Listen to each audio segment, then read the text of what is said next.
Okay, so we've got an Audi TT in today, 2005. So we've done our water leak procedure, so we're just going to show you what we've found so far.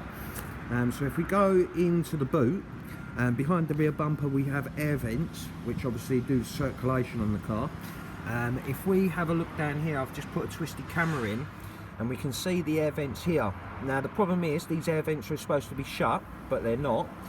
So the water's not going in when the water's being poured down the light, but when you're driving along in the rain, it's flicking up from the wheel, and then the only place that can go is directly in these little letterboxes. So that's the same on both sides. If we get our twisty camera now and we go up to the top, we can see, once it focuses, we can see we have a cable up here.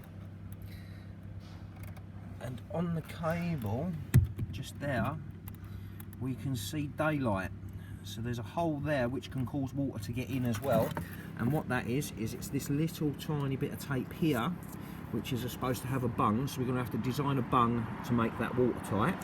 So that's obviously that one there. And then going on to the next ones will be the sunroof drains. Now the problem is with the sunroof drains, it's quite hard to see. So what we're going to do is we're going to get our twisty camera, and we're going to go down this little bit here, and what that should do is that should go into the drainage system. Okay.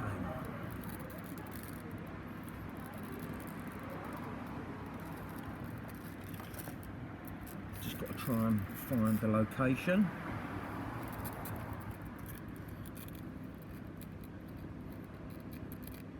Okay, so the little cross down there is the release for the drainage system, but as we can see it's fully blocked. So what that would do is water would back up in that cassette, and then once it backs up it will then come down the back.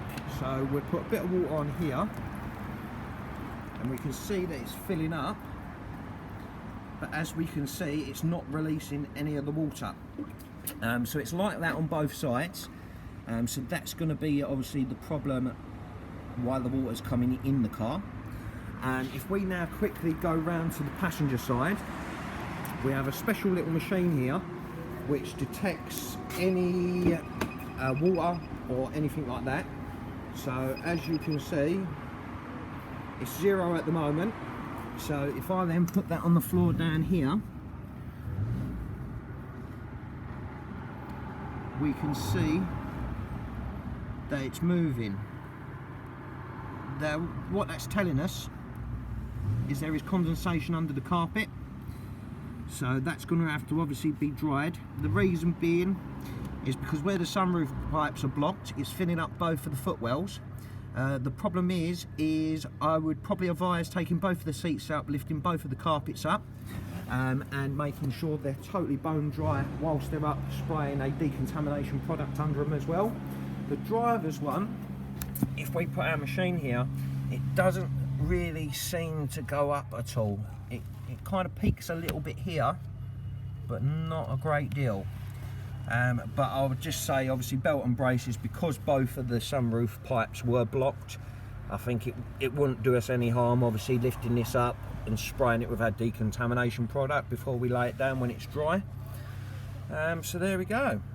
So obviously to get that dry, the reason being is because we don't want any electrical problems, and we don't obviously want any smells or mould. So there we go.